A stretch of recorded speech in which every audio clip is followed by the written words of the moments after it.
Welcome to the Love Pod, where inspiration, vision, and real connection come alive. Wherever you are, you belong here.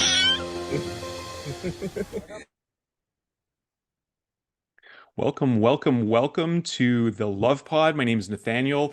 It's a real pleasure having you all listening to us today. We are graced by a special guest, Jason Harris, who has the 5 questions that will change your life. A very important conversation on grief. And Jason, we're so privileged to have you on here on our podcast. Welcome. Please introduce yourself to our audience and let everyone know, yeah, what brings you here today. I'm so excited. Thank you, Nathaniel. I've really been looking forward to this podcast. This is something I'm kind of new to. I've done a few, but when I tell people that I'm passionate about speaking at funerals, they look at me like you really need a better hobby than that. Mhm. But the reason I'm so passionate about that and grief support is just because number one, everyone grieves. Everyone has either lost somebody, is losing someone, or is going to lose someone, and that's not. I mean, it sounds morbid and depressing, but it's just a fact of life, as we know. Mhm.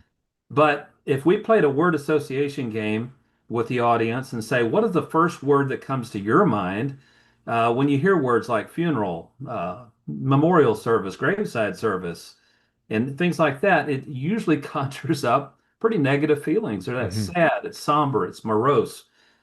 And one of my taglines that I say sometimes when I'm at networking events and things like that is, I'm Jason Harris, and I put the fun in funeral.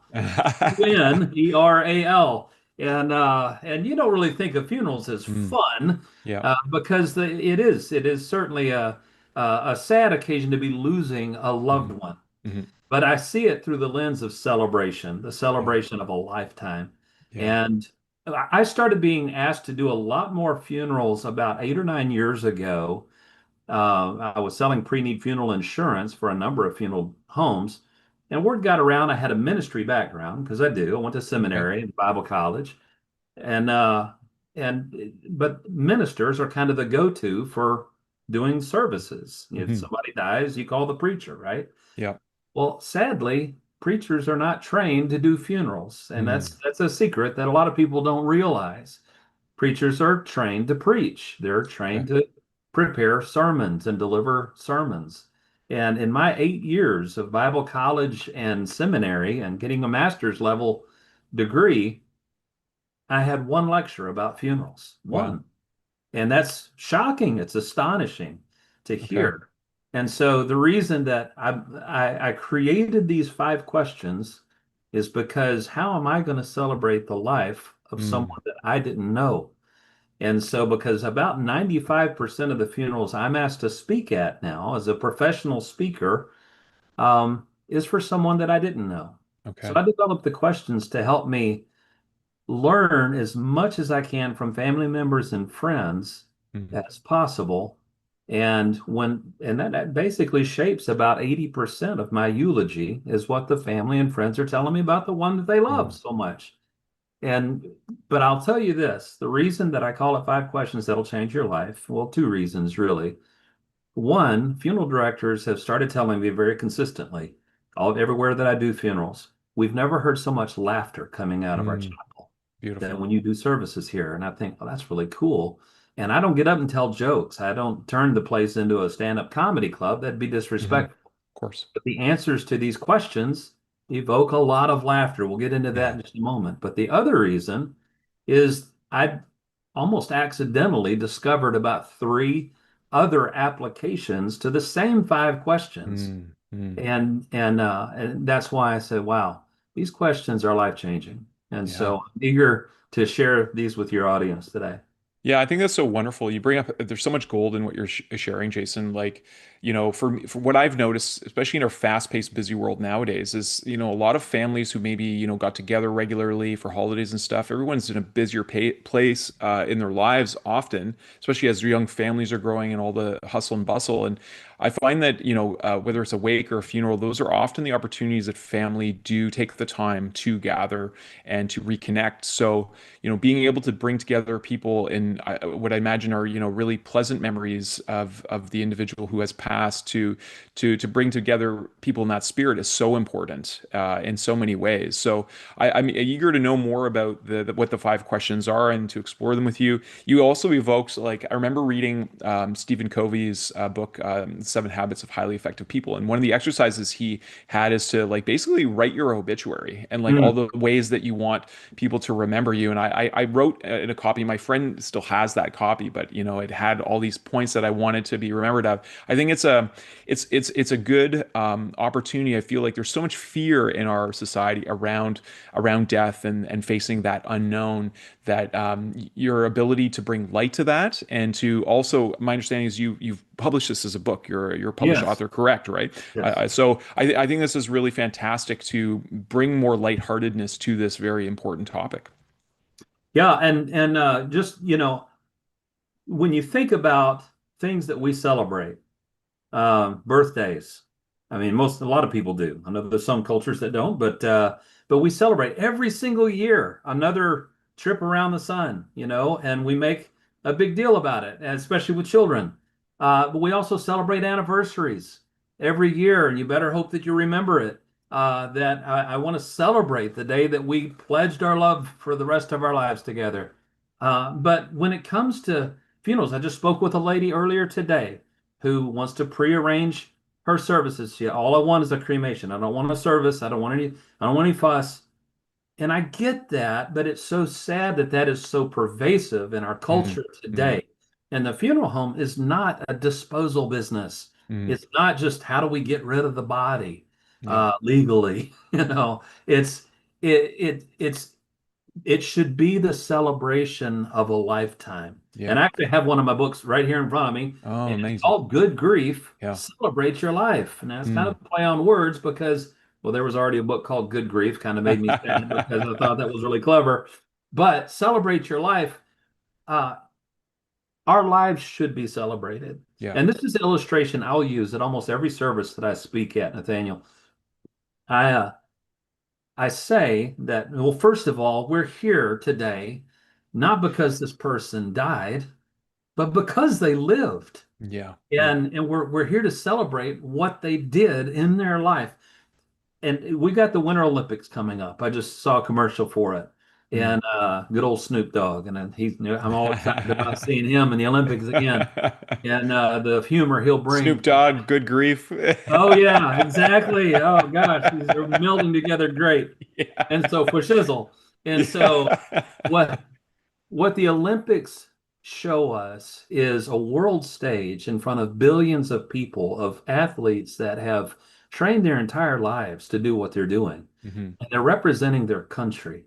Have you ever seen an Olympic athlete win gold for his country to just look at the judges and say, you know what? I don't want to make a fuss. Just put that medal in a box and mail it to me. Here's my address. Yeah. And Yeah. nobody does that. No one Yeah. would ever do that. Yeah. But why is it that people say, I don't want anybody to make a fuss over me? Yeah. And no, they put that athlete on the highest of three platforms. Mhm. They put that medal around his neck and they raise the banner of his country. And Mm. if you look close at his face, what do you almost always see? Big smile. A big smile and Yeah. also Some tears. tears. Oh, yeah. There's Yeah. almost always tears. Mm. When that it's such a magical moment.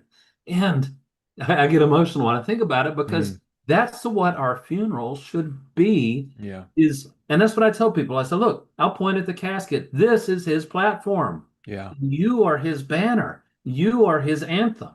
And Mm. so we're here today to celebrate his life. Yeah. And so how am I going to do that? And so a lot of times I have to say, since it wasn't my privilege to have known this man or this woman in this life, I recruited some help and I've spent hours talking with this family. And that's the truth. I will spend about 20 to 25 hours before I Wow. speak at someone's life Okay. That's celebration. amazing. Now, the thing is because this works as well as it does with these five questions, I know that I can do a funeral at the drop of a hat if I need to. And it's Mm. happened before, and that's another story. There's actually a story in the book about it. But essentially, if you want me to go ahead and get into the questions, Yeah. Yeah. Yeah. However you okay. feel moved to proceed. Yeah. Yes, so if I'm Here's what typically happens at a traditional funeral. Some preacher will get up, or priest, or someone, and they always shift into reverend. I've never understood why they get so Mm, stoic and say, yeah. "We are gathered here and just the way they're talking, they Yeah. sad. They just sound sad, and Yeah. it's like I'm already depressed. You haven't even Yeah. started talking yet. Yeah. You've been handed an obituary about 5 minutes before the service starts, Hmm. and they stumble through that. They mispronounce names, Yeah. and then you never hear your loved one's name again. They'll talk about heaven for the next 20 minutes, Yeah. about, let not your hearts be troubled. And I think that's wonderful on the one hand, Yeah. because I happen to love the Bible and I'm very passionate about my faith, but I just don't think a family needs a sermon Yeah. at a funeral.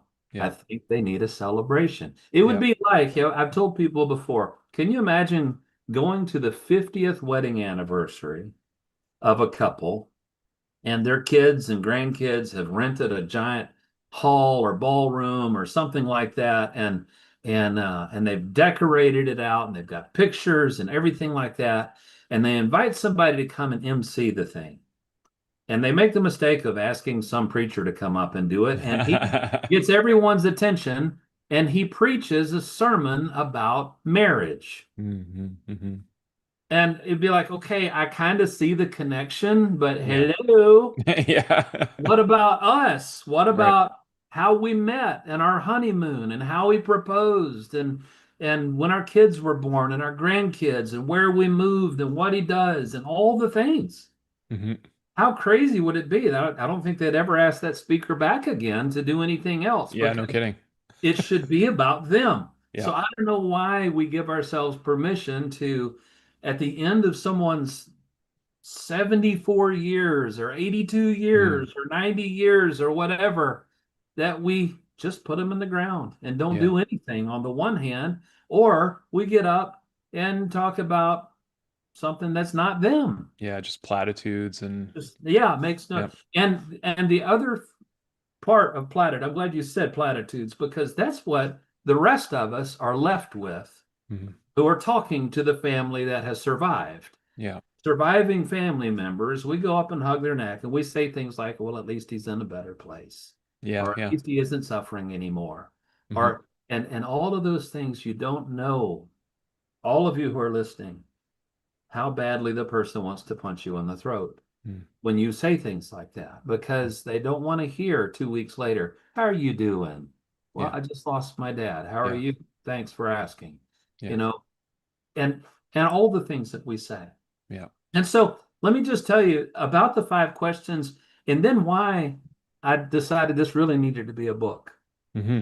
Uh, the first question is simply, uh, and by the way, I don't mean to get personal immediately in this live uh, It's uh, okay. broadcast, but have you lost anyone in your life that you were close to? Absolutely. Yeah. I think it's a natural part of life. I mean, I've maybe a different perspective on it than most. I don't know if it's from my neurodivergence, but I always felt like when I was young, like when I would leave a place, like physically being away from people, I always Mhm. felt like I could evoke their essence within me. So I always felt like I was never disconnected from anyone. So I kind That's of still have that, interesting. with when I think of my grandparents who've passed, and like, Yeah. and I do believe that, this spirit walk is an eternal one. Like several of my grandparents, they've appeared, especially my granny who passed when I was 3, my Uh-huh. dad's mom, she's appeared to both my sister and I in different forms. So I feel like she's a guide. So, but yes, definitely have had that feeling of loss. Yes. So Well, can we talk about one of, say one of your grandchildren? absolutely. Which Absolutely. one? Just you pick one. Um, Your fondest ones. Or Sure. Well, I was so young with my granny. I really know her essence. I would say that probably my relationship with my May. She was very interesting. That's my mom's mom. She was a French Canadian woman, and she didn't like boys.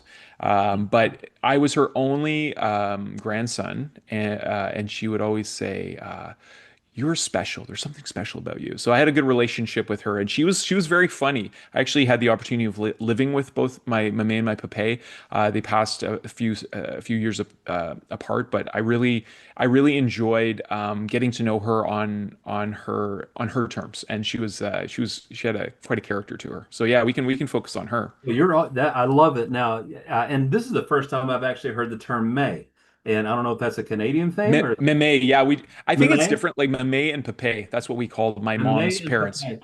Well, Mame you're and answering the first question. Actually, what was her name? her name was Giselle. Giselle? Giselle, yeah. What a beautiful name. Yeah. Exotic almost. But Giselle, the first question that I would ask on the five questions is what did you call Giselle? And this is I like to put these out even like the night before, a visitation to give friends a chance to answer these questions as well. And I can work those actually into the eulogy. Mm, But so the first one is what did you call Giselle? Well, it was your mame, yeah. right? Yeah. But I ask, are there any other terms of endearment, any nicknames and things? Because if someone would have got up at my grandmother's funeral and just read the obituary name, we're going to talk about Mabel Lee Harris, Yeah. Yeah. I would have thought, who are you talking Yeah. about? Because as a child, I certainly, or even as an adult, she was Yeah. still Mamaw to me. Yeah. It wasn't Mame, it Yeah. was close. Yeah. Yeah. But Yeah. but when I hear Mamaw, that evokes memories of chocolate covered tea cakes and Yeah. the train wreck ballads she used to sing and Froggy Went a Courtin' and things like that. And so Hmm. I look for that familiarity. What did you call this person? The Yeah. So second important. question that I would love to ask about your meme is if you could describe her with just one word, what would it be? Mame was blank. Just she was generous. Yeah, she was generous. She always liked to treat us. I remember we went to a both her and my papa, they brought us. I think I was around 16, 17. They brought us to Disney World in Florida, the first time having gone there. And because she was a diabetic and she had health challenges for most of her life. At that point in her journey, she wasn't wheelchair bound, but she couldn't walk long distances. Mm. So this is maybe not the best tip to give our audience, but because she had to be in a wheelchair to explore the park, we got to bypass all the lines and go right up to the front. And then she Yeah, would get out of the chair and go on the ride, and it was pretty funny. But yeah, she, in that kind of generosity, and she would always go out of, be generous with my sister and I in different ways. Yeah. I love that. I'm so glad. Sometimes with her opinion, she was also generous, which always wasn't always the best opinion. Well, and there's another word there too that could Yeah. be. Here's the thing that amazes me about this, Nathaniel. When I am doing a family intake, in other words, if I've been asked to do someone's service and I'm meeting with the family, and there could be maybe 10 or 12 family members in the room, including some grandkids or some nieces or nephews or whatever, and I'm visiting with them, what I love to do is I hand out this little half sheet of paper and I said, let's take about 10 or 15 minutes and just fill these out. And then we're going to talk about our Mm, answers. Give them a mm, chance to kind of jot their thoughts down first. There's a reason I've started doing that. Do you know that if there are 10 people in the room and I say, describe your loved one with just one word, and then when I ask them to read it back, do you know that almost every time, about 8 out of those 10 are different answers? They're mm, unique answers. mm. You may have two or three said, oh, my uncle was hilarious, or he was Yeah. funny, or some synonym with that. But it's amazing how unique it is. Yeah. But what my favorite part about this question is when I'm giving the eulogy, and I say, now the second question I asked is if you could describe him with just one word, what would it be? Now his wife said this and his sister said this, but now his daughter said this. And I get to the end of my list, and then I can look up at the crowd and say, now, what are we leaving out? Mm, I'm not asking for a speech. I'm asking for one word. mhm. And just raise your hand. And people are usually bold enough to at least shout out a word because Yeah. maybe someone won't even know where that came from, Yeah. you know. And so at this point of the service, and I forgot to mention this at the beginning of a service, I will tell them, I don't try to pretend like I knew the person. I explain to them that I'm a professional, do this, when I'm asked to, but this is going to be a little different than probably any funeral service you've ever been to. And Mhm. I always get that. And I said, I need you to use your imagination and not think of this room that we're sitting in as a funeral home chapel or a church or wherever. I want you to think of it as a giant living room. Mm, And we're going to sit around with this family and we're going to celebrate. mm. Right? We're It's we're we're beautiful. gonna, we're going to celebrate Mama. Yeah. And so when I say, how would you describe her with just one word? Would you say Mame was blank? And then it's like popcorn all over the Mm, chapel. You just hear these words raining down on the mm. family, and they're just smiling. They're loving it. It's Yeah. beautiful. But the cool thing here is you literally, I'm 100% empath, and so I'm usually absorbing emotion anyway. Yeah. You feel the room relax, and it's like, Yeah. he wasn't kidding. Yeah. This is a celebration, isn't it? Yeah. And so, and at this point, someone inevitably plants their tongue firmly in their cheek, and they'll say, she was kind of stubborn. Or they'll say more deprecating words that they Yeah. know are said in fun and they know that are said out of love. And then people start laughing and they Mm. start nodding and agreeing and it just kind of goes from there, which is a real easy segue to the third question. This one's not uncommon at funeral services. There may be a memory tree or something where people can jot down favorite memories. But that's the third question. Just what's one of your favorite memories Mm. of Mame? And it can be a general memory, like I sure love shopping with her. Or it could be, I'll never forget the time that this happened. Yeah. Does one come to your mind? Yeah, absolutely. Actually, because I went and uh, I've had an interesting journey, and part of the reason we started an education association is like because I've had some pretty challenging, somewhat traumatic experiences with the educational frameworks of our country up north here. One of them Hmm. was we moved from Alberta to Quebec, so I went from like a French immersion to a totally French from a middle school to a high school, and so that was very challenging. That's when I started getting my first silvers. I was 13 years old, so that was Mine didn't turn gray, it turned loose. Go ahead. I love it. Turned loose. That's awesome, man. Yeah, it turned loose. So I remember I actually dropped out of university as well because I'm a little naive when I finally decided to go into university because I did very well in high school but it was a lot of it was fear driven, but I always loved learning. I really love understanding how things are connected. Anyways, I dropped out of university because I realized it was a big business, a big party place, and I was looking for enlightenment. And teachers, most of them just wouldn't even have conversations with me about consciousness, some of the kind of inspirational ideas I had. So I ended up dropping out, and I went and lived with my grandparents in Montreal. And I went to like the National Library there and just sat in lecture halls at the University in Montreal and just would like because I was just getting all these insights of all this stuff. Anyways, that's aside. But my point is I stayed with my grandparents. And I remember nearing the end of her life, my grandma liked having a clamato with a half a beer. And one night I ended up having, I think I shared a beer with her. And, we're both kind of like chatty more. Uh-huh. And I had that side with her. And she said something to me that I'm still contemplating. I'll never forget. She said, T'es un génie dans la tête, which literally translates to you have a genius in your head. Or like a genie, like a genie in a bottle kind of genie. But it's essentially travels like you have a genius in your head. And I don't know if she was just telling me I'm delusional, like some of my ideas were just in my head were interesting, or if she was telling me the power that is within me, like you have a Mm, genius in your head. wow.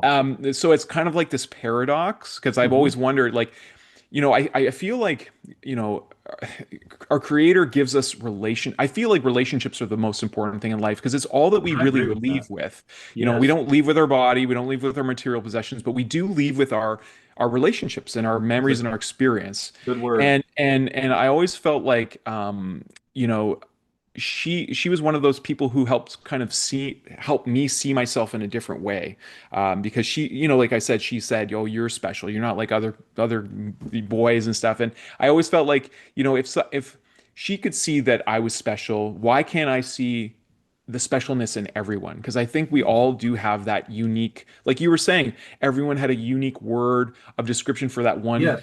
being. And I think that's what community is all about and family is all about. It's like we all add richness when we show up as our authentic self and give, if we truly mirror the miracle that we all are. I part of why we started this association too is because I we had a home birth with my daughter. And Mm. I caught her, and the first thing she did, Jason, was look right in my eyes with such Wow. presence, and then turn and Wow. look right in her mother's eyes. And we know a big part of that was because we did a natural home birth. Julia had taken no epidural, any medication, so very present. But it reminded me like of that visceral truth that we all come from miracles. Like we're born from a seed and an egg. And Yeah. so I feel like in that moment, like I connected with my grandmother um, not just as her grandson, but as a person, as a being, and that we Mhm. we both like, we're like meeting each other in that space and not just through our roles. And so Mhm. that's what she reminded. I mean, it's deep from that one thing that she said, "T'es un génie dans la tête." But for me, it's those little things that we say sometimes that can really uplift or cause us to wonder, a whole lifetime. So I'd Wow. imagine, I think it's really special. I just got to say this, that you spend like 20 to 25 hours with a family to get to know someone. So you really understand their essence before you're Mhm. showing up there. You have a good sense of them. And I Oh, you think have that's to. really such a profound service to give to a family and a community in that Mhm. situation. So it doesn't just feel like a stranger up there because they're also getting to know you during that process too, right? Oh, So I, yeah. I just commend you for that, Jason. I I think it's really appreciate that. remarkable. And man, I don't know if you've like thought of like creating a training program or doing some coaching. I am. I'm glad you're saying that All right. because I'm about to roll one out and I Amazing. don't have a date for it yet, but I've created an LLC called Morning into Dancing, Ah, Mourning. I like And that. it's straight out of Psalm chapter 30 from the Bible. It says, "You have turned for me my mourning into dancing. You've put off my sackcloth and you've clothed me with gladness." And, Mm, and so um, I'm very passionate about this, so I get emotional yeah, yeah. when I talk about it. But I tell you, you're doing so good on the questions, and you keep actually skipping to the next one. Because when I asked you about when you said generous, you told me this great story about the amusement park when she was in the wheelchair, Mm, and that almost could have been memory too. Then I asked specifically about a memory, and you tell me she's telling you about this genie that's in your head. And which segues so nicely into the fourth question, which is tell me a life lesson that you learned from your mame that you'd say, I mm, probably do this because of her. yeah. I would say that, I think it's what, just being completely frank and straightforward, it's what not to do. I think because That's many times. That's good. my mame, I think by the time she got to 50 years old, she started Mhm. in this kind of miserable spiral of not feeling good in her body. Mhm. And she became she was the kind of woman to go to her doctor and tell her the list of pharmaceuticals that the doctor was to prescribe to her. So Mhm. I think that, for me, there was a recognition that we can't avoid the pains in life, but taking care of our frame, taking care of our lifestyle.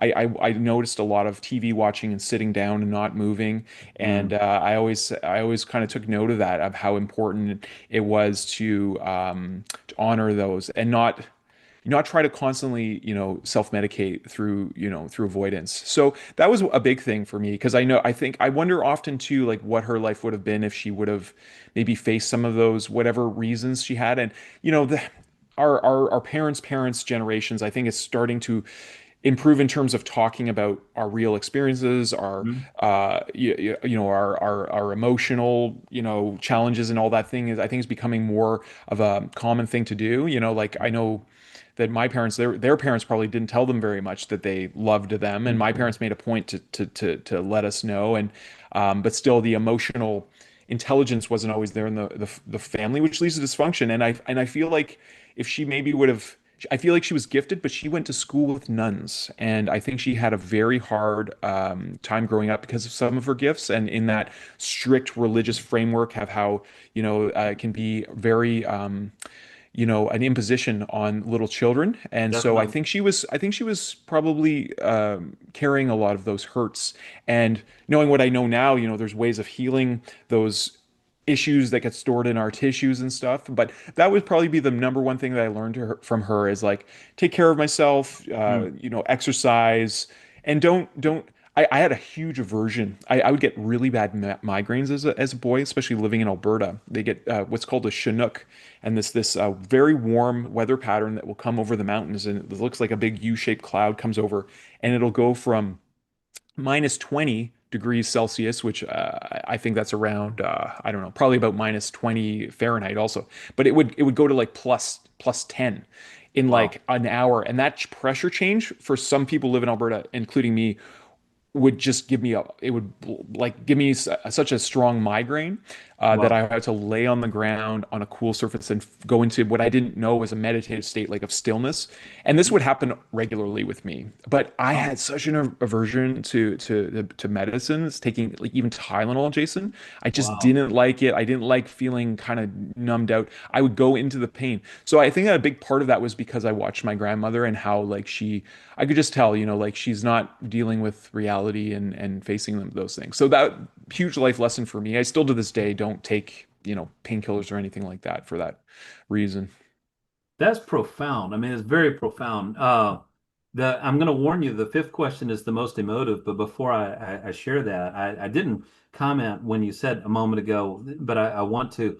Many times you can, and again, it's an empathic sense, but when I first get up in front of the crowd, I'll address the awkwardness immediately. I'll say, I know Nice. what some of you are thinking right now. Who's the bald guy and what's he doing here? And then I explain who I am and why the family reached out to me and this, that, and the other. And then I also let them know I'm not going to pretend like I knew this person because I didn't, but I sure had a good time getting to learn about them. And Mhm. that's what we're going to celebrate today. Because when I first let people know, I didn't know Mame in this life. Mhm. Some of them, they get their back up. It's like, what, then why is he leading the service? Yeah. But it's through this process of these five questions, it without fail, almost every service that I do, somebody comes up to me and will either it's I love it when old people come up to me and say, son, and here I'm 56 years old, they still call me son. I've been going to funerals for 70 years and I've never seen anything like I saw today. And Mm. I hear that often. The awkward ones is when somebody comes up and says, wow, will you speak at my funeral? And I'm That's like, quite a compliment. when should I pencil you in? I mean, are you okay? Are you are you feeling all right? And Got a great but sense of humor, Jason. but I do love that people say I've I've never had so much fun at a funeral. And Yeah. they said this almost is it, and I've had people, even if I'm walking around the room sometimes with a handheld microphone at this point, and like the old Donahue, some people don't even know who that is. But if I'm kind of working the crowd like that, I've had people look at me and say, "Is it okay to say this?" It's like you say what you want. We're here to celebrate. It's what we're here to Mm. do. And so Yeah. people do feel those restrictions. But when they say, "Hey," when you say, "Look, this is just a big living room, and we're here to celebrate a life, and that's why we're doing this." But Yeah. the fifth question is the most emotive. I don't always share the answer to everybody's, but sometimes it can be very Yeah. profound. And it's simply, if your mame could speak to you one more time right now, what would she say to you? Mm. Mm. You know, I feel like I've heard this before. Often I feel like it's my brother Yeshua, or commonly known as Jesus, saying Yes, I saying know this. Yeshua. Yeah, Yeah, he's yeah, yeah, yeah. I feel like she would say keep going, and I feel like she's been very interested in my journey so far. I've had a very not out of the box journey, very no box journey, I think, in a lot of love ways, it. That's and I fantastic. feel like she's it from a more transcendent perspective. She has definitely gotten to know me in a different way, and she is intrigued with the journey. So I feel like that's what she would say is keep going, and probably would reiterate t'es un génie dans la tête, telling I me, love that. I yeah, love that. yeah, Yes. Yes. And yeah, that is so good. And let me tell you, in fact, we've been demonstrating throughout this podcast so far the second application to the 5 questions. Mhm. And that's what I discovered almost by accident. About 3 months after I started using these questions about 8 or 9 years ago, I was flying somewhere and I was by myself. And if you haven't figured this out by now, and those of you listening, if you sit next to me on an airplane, we're going to be friends. I'm that guy. Yes, I'm going to talk Yeah. to you before we Yeah. leave the gate. Unless you Yeah. put those earbuds in and put your hoodie up and stare out the window like leave me alone, I'm an inch. Then I might at least give you 30 minutes before I talk to you. But I love but that. but we're gonna be friends. And so I was getting buckled in one day, and this lady sitting beside me, I'm asking her, so are you coming or going? Are you going to see grandkids? What do you do? Where do you live? All these questions. She finally gets a word in edgewise with me, and she says, "Okay, well, Jason, what do you do?" And Mm, I said, "Well, this is going to sound strange. I speak at funerals, but mm, my real passion is grief support." And her countenance changed. Nathaniel, she said, "Gosh, where were you 2 years ago when my mother died?" mm, And I said, "Wow, your mother just died 2 years ago. What was her name?" And she told me, and what just organically fell out of my mouth. I wasn't planning this. I just said, "Do you mind if I ask you a few questions about your mom?" To which she lit up mm, and said, "Yes, I'd love to talk about her." mm. Because what happens many times when a coworker says, "My mom just died last week," or Yeah. whatever, we're like, I'm sorry to hear that. How about them Cowboys?" Or, Yeah. Yeah. we'll change the subject, and because we're thinking suddenly, I might not be comfortable with your grief. And this is an awkward, I don't want you to be sad. What if you start crying? And so when somebody's given the invitation, let's talk about your mom. Yeah. She was like, "Sure, Mm, shoot." And so I began asking her the questions. I said, "I'm sure I already know the answer to the first question. What did you call Kathy or whatever her name was?" mm, And as well, she called her mom. And well, what was her grandma name? What did your kids call her? mm. Whether that was Mimi or whatever. Yeah. And we just went down the list, just like you and I just did. Yeah. And within those just 15 or 20 minutes, we're both laughing together. And then I asked her that fifth question, "What would she say to you today?" And then Mm, we're both crying together. mm,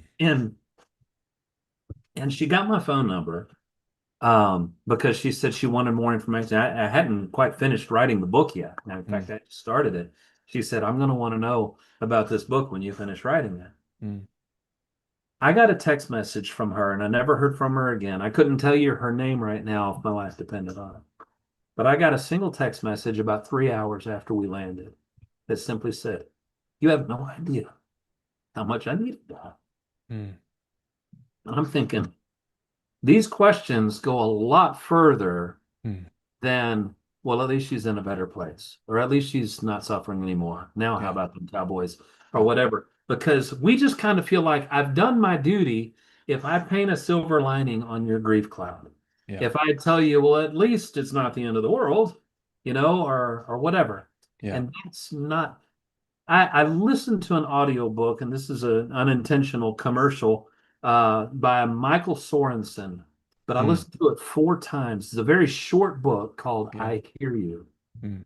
and he talks about the simple strategy or the simple skill to extraordinary relationships, I think is Mm. the subtitle. And he talks about how people really what they long for more than anything is just to be validated. Yeah. To be heard. They don't want your advice. Yeah. They don't want to hear what you think about my mom dying Yeah. or whatever, or what you think I should do about it. They just want somebody to say, "I bet that was really hard," Yeah. or I bet that really hurts," or whatever. And so that was a part of what I discovered about that second application Mm. was wow, if these questions are just used as a means to get someone just talking about their loved one instead of me just saying, "Well, at least you didn't fly out a windshield," or I don't know, some of the Yeah. things that we Yeah. say. And but the third application is we don't have to wait until somebody dies. Yeah. We got Thanksgiving is coming up. And Yeah. if you're listening to this or watching, I encourage you at your next big family gathering, say, "Hey, we're going to do something silly today. Everybody put your name, we're going to put it in a jar." and you go around or in a bowl or something, and you pull one name out. Today, oh, we're talking about Nathaniel. And so we put Nathaniel in the seat up here, and everybody's in the room, Mm. and we say, okay, now we know his name is Nathaniel. What's his nickname? Or what does everybody call him? What does his brother call him, or his mom, or whoever? And again, and here's the funny thing at the service, when I asked even that first question, sometimes family members learn something. Yeah, for I sure. didn't know at work they called him Slick or Yep. whatever. And so, but you go around the room, and it usually gets kind of a slow start. But boy, by that second question, if you could describe Nathaniel with just one word, Mm. what would it be? Yeah. And around they go. And you'll get laughter, and you'll get the same tongue-in-cheek kind of thing, but you're hearing Mhm. the answers. Now watch this. What's one of your favorite memories with Nathaniel so far? Oh gosh, remember that time we were fishing on the or whatever the case is. Remember at the amusement park when we got to get in front of everybody because Mame was in a wheelchair Yeah. or whatever. And then the fourth question: what's a life lesson that you've learned so far from Mm. Nathaniel? Now this is a little bit more of a dome scratcher, and some might say something more negative or whatever. Don't be a nerd or something like that. You know, Call but me a nerd. that wasn't directed at you. But these are the It's kind of okay. answers you'll get. Yeah. But then the heat gets turned on the person in the seat for the fifth question. Why? Mm. Because, well, gosh, Nathaniel, you're still here. Yeah. But if you were suddenly taken out of this world in a car accident, which said knock on wood, Yeah. but if you were, what's the one thing that you really wish you could still come back and say to us? Yeah. And So important. wow, Such an important question. wow, what if? And so, which leads me to the fourth and final application, and this is all in the book, is what if I turn those questions in on myself? This Mhm. is the only reason why I say 5 questions that'll change your life, because I don't think they're the end all be all. I'm sure you Mhm. could come up with other questions that would also be profound. But what if I asked myself, okay, well, what are the terms of endearment that I love to hear the most? It's just music to my ears. Yeah. And if people were to describe me with just one word, I wonder what that would be. Mm. What do I hope it would be? Mhm. But most importantly, am I being it? Yeah. And so if I think about if I could boil down my existence into a single descriptive word, what would I wish that would be? Mm. And wow, how hard am I working on that? Am I Yeah. listening to self-help books that will help me even be more of that Mm. and whatever? And am I honing that? And then am I making memories? Are we working 80 hours a week and not Mhm. spending time with the people that we love the most? Yeah. Am I making memories? Am I teaching life lessons? Yeah. Or would my kids say, don't teach me anything? Or, I mean, that would be awful. Can you imagine the legacy that people say, I didn't really learn anything from him? But what am I actively teaching people through my example, through what I always say, through my convictions? And then finally, and I say this in the book, if I was suddenly taken out of this world, massive heart attack, brain aneurysm, do you know that about 60% of the funerals that I speak at, it was an unexpected death? I know Mm. it's over half. Mm. And we all think we're going to die someday with our toes up in a hospital bed, surrounded by loved ones saying goodbye. And, you know, that's rarely the case. I had breakfast with a 30-year-old man just 2 weeks ago who had been married for 9 months, and his 24-year-old wife died in a car accident on her way to work. Mm. And it's tragic. It's awful. Yeah. 45-year-old, 42-year-old. And so if I was suddenly taken out of this world, what is the one thing that I really wish I could still say to my Mm. kids or Mm. to my spouse or to whoever, my best friend? And I say in the book, look, and by the way, I wrote it in the vernacular of us just having a conversation. I drove Yeah. my editor crazy because I wrote it more in cadence, in Yeah. conversational style than it is a textbook. And Yeah, so that's important. I'll say, reader, why not? And I just talk to you as reader because I don't know the name of the person who's reading the book. I'll say, reader, Yeah. why don't you just put the book down for a minute and go call that person that you're thinking about, or send them a text message, but call them and say, you know what, if I haven't said it lately, I'm so proud of you. Mm, mm, I,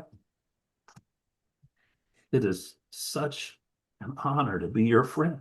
mm. And I'm so glad that you're in my life, Yeah. or whatever. When's the last time you said that to one of your best friends, or a loved one, or a sibling, or whatever? And so Mm. that's why I call it that. And I just want to highlight one last thing. I don't know how much time we have.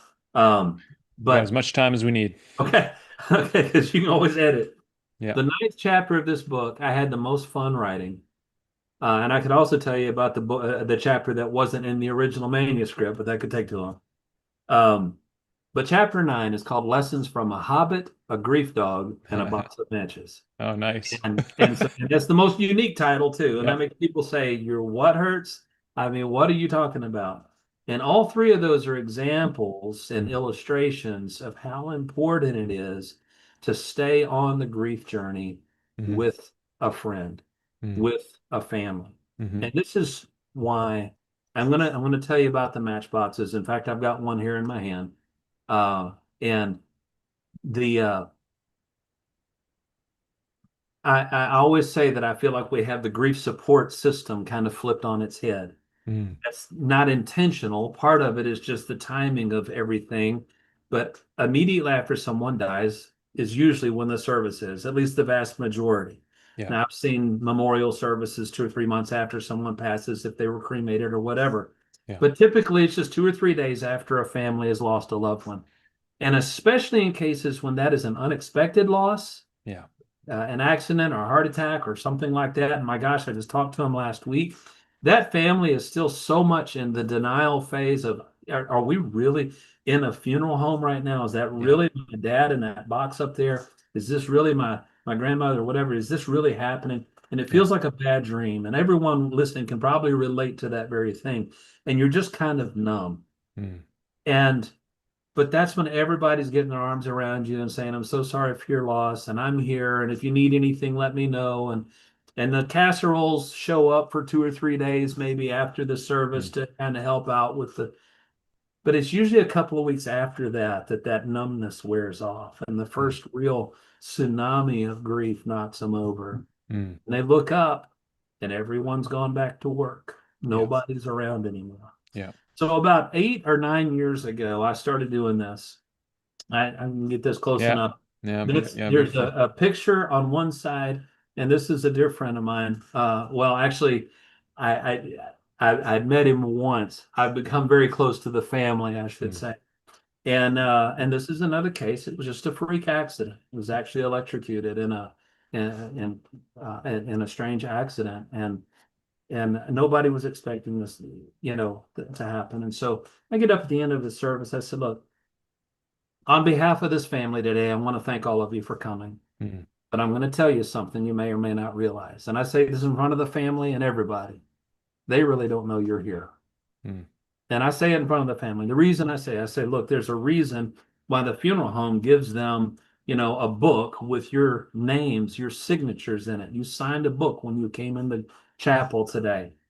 And the reason we give them that is because if they ever go back and look at it, and some never do, but if they do, I can almost promise you that they'll go down the list and say, "Oh my gosh, they were here. I don't remember seeing them here. Mhm, Gosh, I mhm. haven't seen them in 5 years and they were here."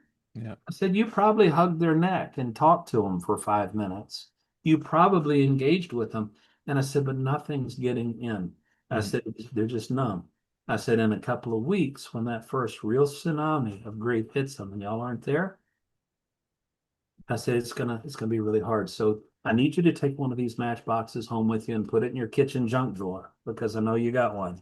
I would assume that's got to be true in Canada too. yeah, Uh, I would say so. Yeah. yeah, and I say, some of you have two or three, and that's okay. But put it in the one you use the most, because throughout the year, you understand this family is about to go through an entire year of firsts. Mm, That's why after I do a funeral, I will usually keep up with that family for about 13 months. mm, mm, And I do the work of putting pop-up reminders in my phone and on my calendar and things, especially when I do a family intake, I want to know what's your birthday? Hmm. What is your, because your next birthday is going to be the first one without Mame. It's Yeah. going to be the first Thanksgiving without Mame. It's going to be the first Christmas without Mame. Yeah. And so I said, so throughout the year, you may need to light birthday candles. You may need to light a fire in the fireplace or Mm. a dinner candle. Or if you're just going for a pair of scissors or an ink pen or a roll of tape and you roll that drawer out and you see him looking up at you, Mm. you don't need these to remember him. Hmm. Everybody's going to remember Mame, Hmm. but reach out to Nathaniel. Reach out to a Hmm. family member. And all I want you to say, as a matter of fact, if you're planning on saying a stupid platitude, you don't get a matchbox. And I'll say that. I'll say, you do not get a matchbox. If the first words out of your mouth is at least, you don't get a matchbox. Said, all I want you to say is, hey, remember the matchboxes that weird bald guy gave us at your mom's funeral? I don't remember his name. We just know that we thought he'd never shut up, you know. But we just used those matches today, and I just want you to know we really miss him. We're thinking Mm. about you, and I'm here. You're not alone. Yeah. That's what you got to communicate. And I said, and just keep doing what we did today. Say, you Hmm. know what? At his service, I didn't remember this story, but I will never forget when we did Hmm. this. Hmm. You know, something I've been thinking about since he passed 3 months ago or whatever it was. A word that really describes him is amazing or whatever. Yeah. And I said that's what they need. I never get tired. I just got a text message the other day from somebody that had a picture of a matchbox, and they said Mm. someone just sent this to me. It was like 6 months after the funeral. Hmm. And they said, I'm so glad you did that. Thank you. Yeah. And so whether or not you use a matchbox or a string around your finger, but something tangible that is going to Mm. remind you to stay on that journey. I won't tell you about the grief dog or the Hobbit, but I got to they're read your book. people. Yeah, they'll have to Good, get the good book. teaser, Jason. Good Yes, teaser. yes, yes. And I won't tell you which chapter wasn't in the original manuscript and why it was so hard for me to write. Mm. But if you are listening and would like for me to come and speak at a church or a school or a community center or a funeral home or a group of funeral directors, a funeral Mm. directors association, or something like that, a pastor's convention, public speaking, I've often said is my crack cocaine. Not that I would do anything about crack cocaine, but it's that addictive. Yeah. And I do love taking this message to other people. Mm. And It's so, important. and believe it or not, I found a domain. My website is simply speakerjason.com. I couldn't even believe that was available, but it is Okay. that easy. That's So amazing. jason.com. And Wait, so, listen, Jason. I mean, I appreciate that you let our guests know some of the ways that they can reach out to you. We're gonna put all that contact information in our description in the video. So if anyone's excellent. looking to buy your book, to connect with you for services, I think it's really invaluable. The level of passion is very evident in listening to you speak and seeing how you who you are. I think is a real gift. So I think it's so important. One of the things we don't always value from my perspective, at least I notice, is presence in our society. Mm. We all have such a unique presence, and it's not something we often even consider for ourselves because we take ourselves everywhere we go. So we don't always know how we're impacting spaces, how the room feels different when we enter in. And often people only notice those things when someone's not there anymore. And so I really love that you have found this really beautiful and unique way of bringing together family and community and giving those reminders of connection. I mean, you've said so many cool things that I feel like I could circle back to, but I think I'll just say this. I remember one time there was an elder because I ran a seniors program at an indigenous holistic healthcare access center for a while, and I had the privilege of going on some amazing field trips, had experiences with these seniors, got to know them many times, and having different elders come in because in the indigenous framework, there's a difference between a senior and an elder. An elder is someone who's really recognized for doing that inner work and coming with wisdom and guidance to share. And there was one particular elder. We had a number of seniors pass, and I asked him to come in. His name was Willie Bruce, And I asked him to come and talk about death. And he accepted my sema, the tobacco, and he came in, and he had such a calm presence about him, but very joy filled, like I see that you are as well. And instead of talking about death for the hour and addressing the problem in the room, he talked about life and the importance of living. And I Mm-hmm. really appreciated that, because you've done the same thing, and in this book, as you've and your service and who you are, is like reminding people of, like, to appreciate who we are now and the relationships that we have. And I think it's such a service to humanity, in so many ways. Whatever spiritual traditions, religious beliefs, or whatever, like, you bring that deep root of our shared humanity. And I really appreciate that about you. And I just wanted to say this one last, maybe tongue-in-cheek thing. Like, I hope your legacy, or you could think if you want it to be your legacy, but I know you said you put the fun in funeral. Well, I hope we started calling it fune. Let's go have some fune. Let's have some fun. I love it. That's fantastic. I'm gonna use that. Let's have some fun today. But I just what I love about collecting the answers at a visitation, and not only so I can just use a few more answers in when I'm preparing the eulogy, but I love giving those back to the family. Mm, And because then imagine 6 months after Mame passed, mm. going through a stack of how everyone answered these 5 questions. Yeah, yeah. And laughter through tears is a very, very healing emotion. Hmm. And so as you go back and say, oh yeah, well, Mame, and he Nathaniel said she was generous. And that quote about you have a genie in your head, and just the things that she taught you, and what she would say to you, and things. And that's just so much better than any platitude that we could just drop on Yeah, somebody. yeah, it's Well, God real. works all things together for good, or, God won't give you more than you can handle. I mean, I do an entire seminar, grief seminar, on what not to say and Mm, avoid saying, and things like that. And just your presence is so important. yeah, It is so, so very important. And so it's it's definitely something that I'm wanting to put together uh a training course. I can do it in a matter of 3 hours, I yeah, know. And yeah, where someone could, I want people to be certified yeah. as a morning into dancing speaker, and Okay. that funeral homes can know, oh, and I want it to become a household name. I want it to Yeah. be, I mean, most funeral homes are using a resource called Hmm. ministerfind.com, Hmm. I think is what it's called. Okay.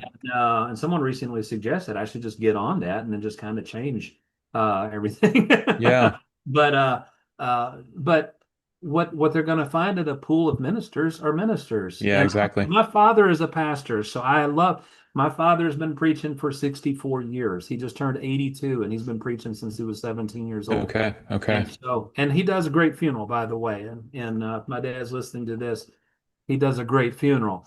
But so many pastors, and my dad's even admit, dad said that he only had one lecture in seminary about funerals. And Mm, that lecture is shared with doing baptisms and the yeah. Lord's Supper and weddings. Oh my goodness. You get a quarter of a lecture on funerals. And so, It's like uh, how doctors are trained with nutrition. You get one just lesson. about, you're exactly right. Yeah, we'll tell you what drugs to Yeah, take, yeah, but yeah. not how to For stay healthy. eight And years, the drugs. yes, exactly. Yeah. So if anything, yes, I am wanting to roll out a certification course that in every state across the country, and in Canada, funeral homes, there's over 25,000 of them in the country. Okay. Yeah. But wouldn't it be great if they had a resource that says, "Oh yeah, we want a morning and a dancing speaker because they put the fun in funeral." Yeah. And Wait, so that is, listen, Jason. I want to tell you about this. I am totally an unofficial ambassador of a platform that I recently discovered and have been building our community, because we've been trying to, build our education association in an effective way to reach conscious parents and educators, and everything you've talked about. It means a lot to these people in various stages of their life and also entrepreneurs. And recently I found School.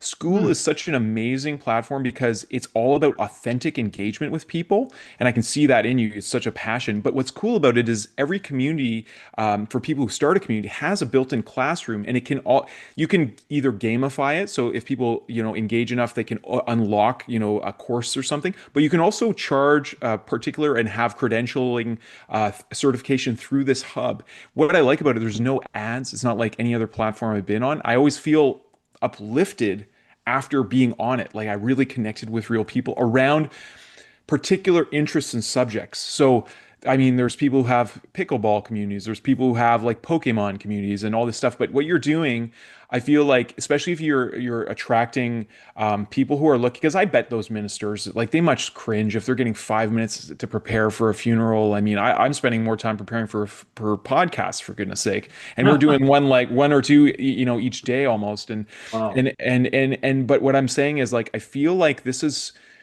there is such a hunger for this kind of uplifting service, and anything that I can do to support you in that, I feel it's important because, like I told you before we even gone on, like I've had the privilege of being in situations where I've been in the funeral home with end of life ceremonial thing from an Indigenous lens, preparing the vessel. So many of us, I think, in our Western society, there's things we don't like to talk about very much. We don't like to talk about money. We don't like to talk about sex. We don't like to talk about death, and some of these other things. And these are, parts of life that we all have to deal with. And I really like that, you have put the fun in funeral and the fun in fun.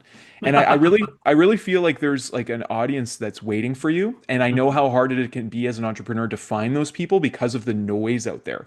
So if I can Mhm. help you to bridge that world, if you want to come and try out our free community and see how it kind of works, but I would love to introduce you to it as an I'd option, love because as to. you're growing, I think it could be a real way that you can really find those people who need you in real time, so that, Yeah. like that woman who's on the plane, she Yes. she finds you when she needs you, not two years down the road. Because I Yeah. think this is one of your gifts that I see, like, looking at you from the outside, is like, it's a real gift to meet people where they're at in that moment and to really hear them, because I can imagine you're helping that grief journey, because it can take I think the more space that someone really has to feel what they're feeling, to be heard, the less pain and the less drawn out that grief journey is going to be. We have to go through those waves, but so many people suppress them, or like my mame would have, like, probably self-medicated or whatever. But when Uh, when you meet someone like you have that ability to embrace the whole of them and let them mhm. know that's okay. But what's cool about you too is you're like creating community in real time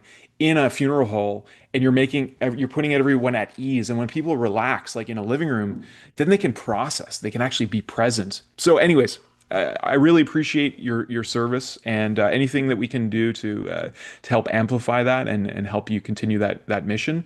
Happy to help, Jason. So thank you Nathaniel, very I'm much. so grateful for it, and thank you for. I've really really enjoyed this. I look forward to doing it again sometime. If you'd like to even do a different topic or anything like that. I mean, it'd Sounds probably be in great. the same vein, but there are other things.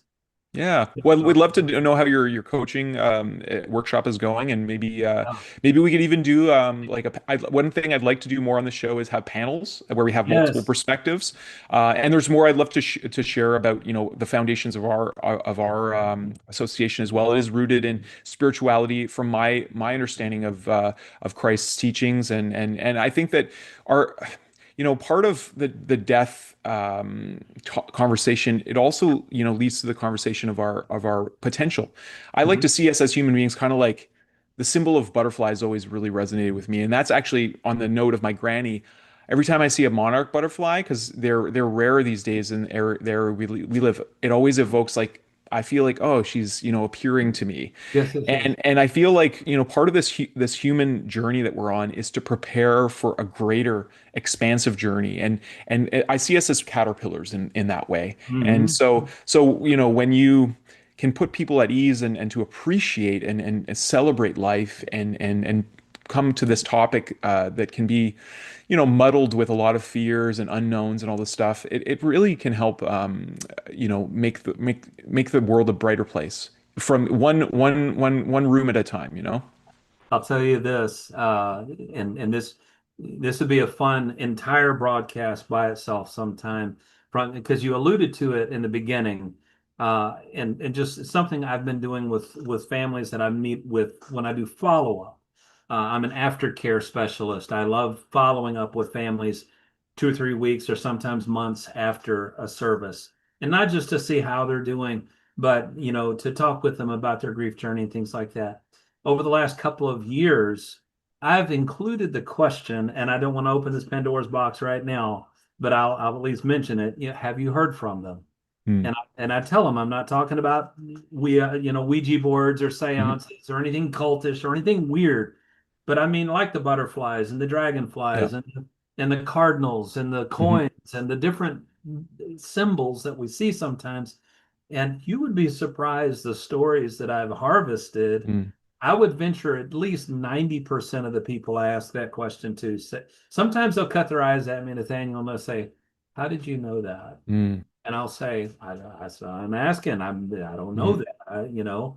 I could tell you a personal story, but Please. we could do an entire hour on something that a conclusion I've come to just in the last 2 or 3 years is I think heaven is right here. Yeah. We just can't see it. I think it's like it's on a different frequency, but we'll talk about it another time.